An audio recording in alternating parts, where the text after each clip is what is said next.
UPSC central के ऊपर आप सबका स्वागत है दोस्तों। सो आज हम यूपीएससी मेंस जो 2026 में दे रहे हैं उनके लिए रिपोर्ट्स इंडेक्सेस वगैरह लेके आए हैं ताकि वो अपने मेंस में उसको थोड़ा और ज़्यादा अच्छा बना सके, मेंस को एग्जामिनर के ऊपर थोड़ा और इंप्रेशन डाल सके रिपोर्ट्स लिख के, इंडेक्स लिख के। ठीक है जी, इससे आंसर थोड़ी और ज़्यादा एफिशिएंसी आंसर की बढ़ जाती है। तो हम बात करते हैं रिपोर्ट्स की, जो हमारी इंपॉर्टेंट रिपोर्ट्स होंगी उनकी हम बात करेंगे यहाँ पे। ठीक है जी। सो सबसे पहले हम बात करेंगे वर्ल्ड इकोनॉमिक फोरम के बारे में। काफ़ी ज़्यादा इंपॉर्टेंट होती है world economic forum. World economic forum WEF, तो इसकी फुल फॉर्म है वर्ल्ड इकोनॉमिक फोरम। ठीक है, तो आप ऐसे याद रख सकते हैं, नहीं तो फिर ज़्यादा बड़ा नाम ऐसे हो जाएगा तो पूरा नहीं आ पाएगा। तो सबसे पहले आपने याद रखना है कि नॉट फॉर प्रॉफिट ऑर्गेनाइजेशन है एंड ये अपनी इंटरनेशनल जो पब्लिक प्राइवेट कॉर्पोरेशन होती है उसके बीच की जो बातचीत है उसको कवर करती है। इसका हेडक्वार्टर आप याद रख सकते हैं कि जिनेवा में है, स्विट्जरलैंड में, एंड 1971 में बनाई गई थी। अब इसकी जो रिपोर्ट्स है उसकी मेनली हम बात करते हैं। ठीक है, तो फर्स्ट इसकी हम रिपोर्ट देखेंगे, global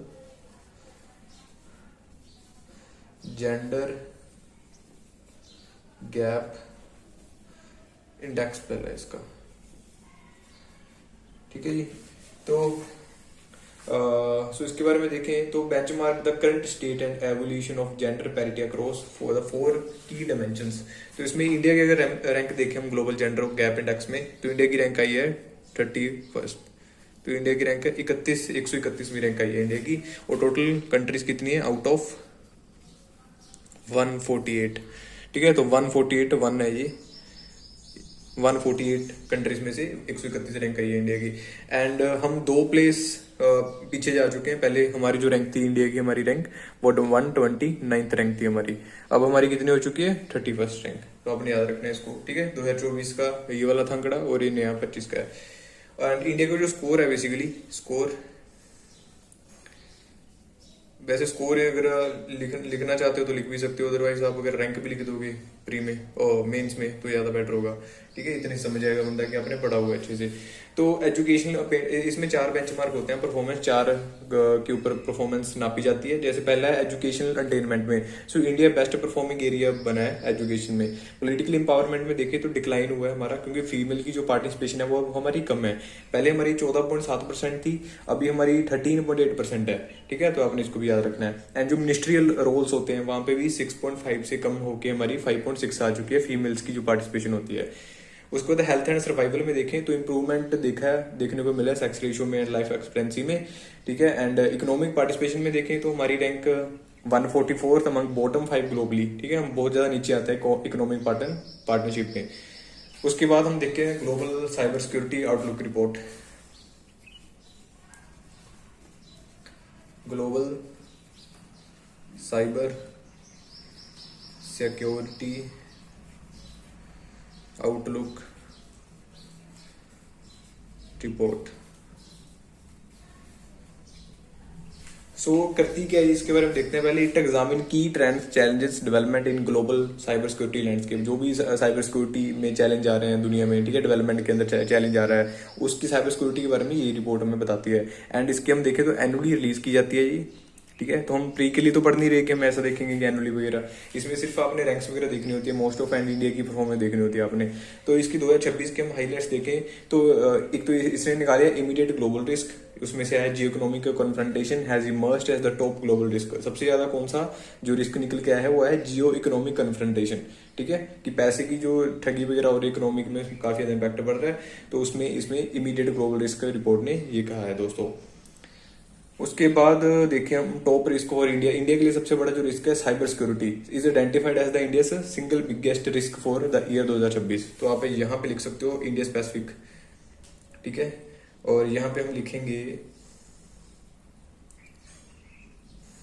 cyber security, cyber security is identified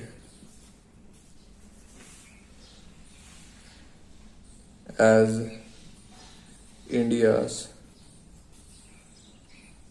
single लिखा हुआ है ये बिगेस्ट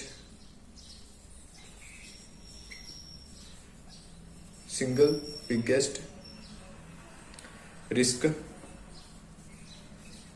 फॉर 2026। तो आप ये मेंस में लिख के आ सकते हो, ठीक है जी। उसके बाद हम फ्यूचर ऑफ जॉब रिपोर्ट देखें। फ्यूचर ऑफ जॉब रिपोर्ट, तो इसके बारे में देखें तो ऑब्वियसली जो भी ग्लोबल ट्रेंड्स चलते हैं हमारे लेबर मार्केट में, टेक्नोलॉजी एडवांसमेंट में, इकोनॉमिक शिफ्ट जो होता है हमारा, डेमोग्राफिक चेंज आते हैं, वो सारी चीज़ हमें फ्यूचर ऑफ जॉब रिपोर्ट बताती है बेसिकली। एंड बायो एनली आती है, बायो एनली, ठीक है, बल्कि एवरी 2 ईयर्स, 2 साल बाद आती है। एंड इसमें नेट जॉब ग्रोथ कितनी हुई है, सो प्रोजेक्ट किया है कि 2025 से लेकर 2030 तक, 2025 से 2030 तक इसमें कहा गया है कि प्रोजेक्टेड की गई है कि प्रोजेक्टेड 170 लिखा हुआ है मिलियन न्यू जॉब्स आएंगी, न्यू जॉब्स, ठीक है, क्रिएट होंगी। और डिस्प्लेस कितने होंगे वर्सेस डिस्प्लेस्ड, जिनको हटाया जाएगा जॉब से, तो वो 92 मिलियन के आसपास होंगे दोस्तों। तो आप इसको मेंस में लिख सकते हैं। And resulting in net increase फिर कितना हुआ हमारा, 78 मिलियन जॉब्स हो गया। नेट इंक्रीज हमारा जो हुआ है 78 मिलियन हुआ है, ठीक है। इसको काट के जॉब्स आ जाएंगी ग्लोबली की बात कर रहे हैं हम, सिर्फ इंडिया की नहीं। अब मेंस में लिख सकते हो इसको बाय 2030 तक, ठीक है। ये आप इसको लिख सकते हो, यहाँ पे मैंने ऊपर कर दिया है। तो ये हमारी 3 रिपोर्ट होगी, ठीक है, इंपॉर्टेंट वाली। उसके बाद हम अगली रिपोर्ट देखते हैं। अगली हमारी रिपोर्ट है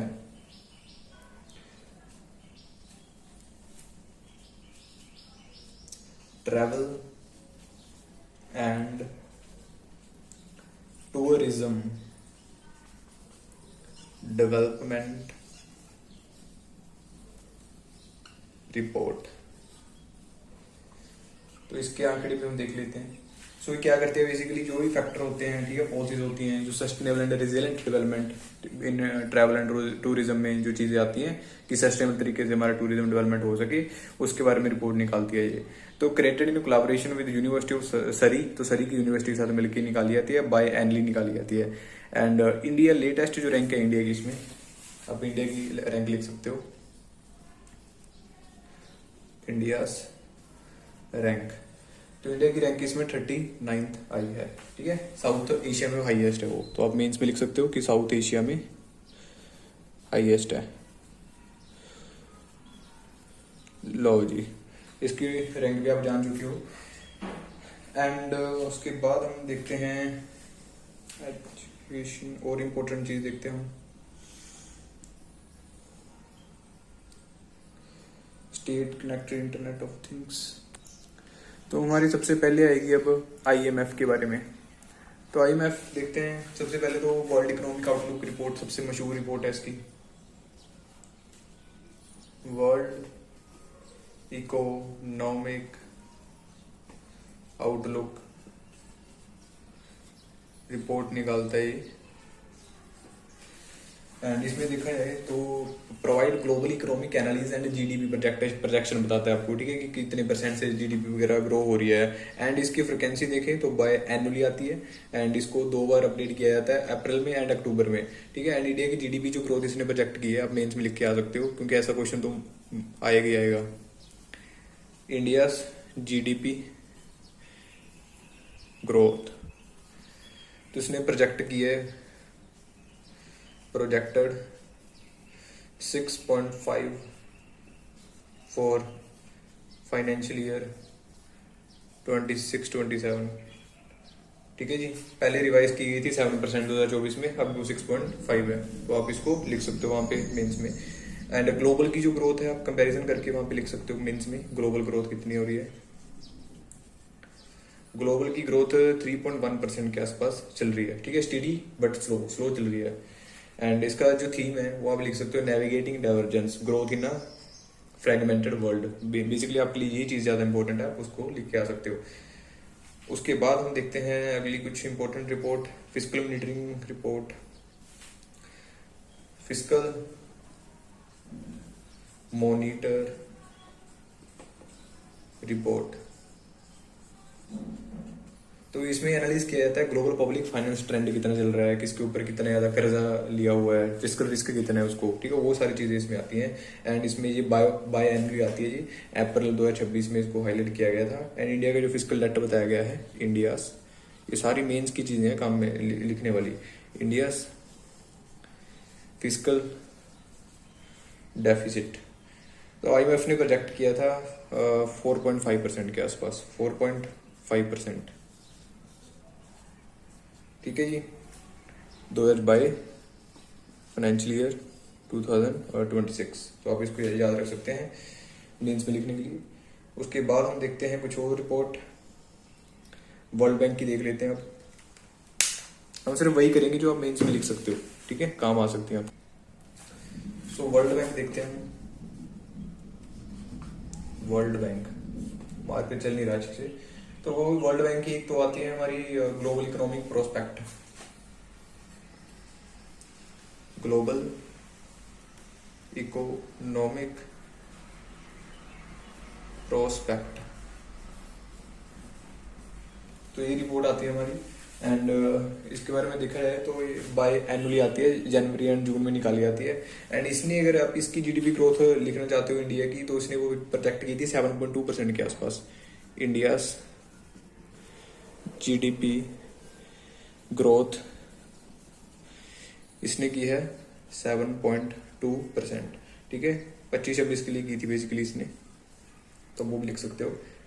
एंड उसके बाद वर्ल्ड डेवलपमेंट रिपोर्ट, ये तो रहने दीजिए। लॉजिस्टिक परफॉर्मेंस इंडेक्स इंपॉर्टेंट है, ये लिख सकते हो आप, लॉजिस्टिक परफॉर्मेंस इंडेक्स। तो benchmark with efficiency of supply chain across 139 countries का देखा जाता है, ये बाय एनुअली आती है। एंड इंडिया स्टैंडिंग, इसमें इंडिया की स्टैंडिंग देखिए तो करंट रैंक हमारी 38th है, इसमें करंट रैंक 38th, ठीक है जी। एंड इसमें एफिशिएंसी मैट्रिक देखें तो India port turn around time, ठीक है, कि एक जो शिप है सामान वापस आती है, सामान उतार के कब कितने टाइम में वापस चली जाती है, तो हमारा जो टर्न अराउंड टाइम है तो वो है हमारा 0.9 डेज हो चुका है, ठीक है, इसको वहाँ पे आप लिख सकते हो। बाकी हमारा इंप्रूवमेंट कैसे हुआ, ये PM गति शक्ति के एग्जांपल दे सकते हो मेंस में, PM गति शक्ति। इसके साथ आप मैरीटाइम अमृत काल विजन, मैरीटाइम अमृत काल विजन 2047, तो इसके एग्जांपल आप वहां पे दे सकते हो, ठीक है जी। उसके बाद हम नेक्स्ट रिपोर्ट देखते हैं,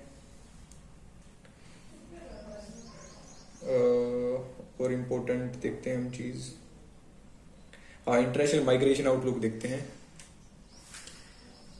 इंटरनेशनल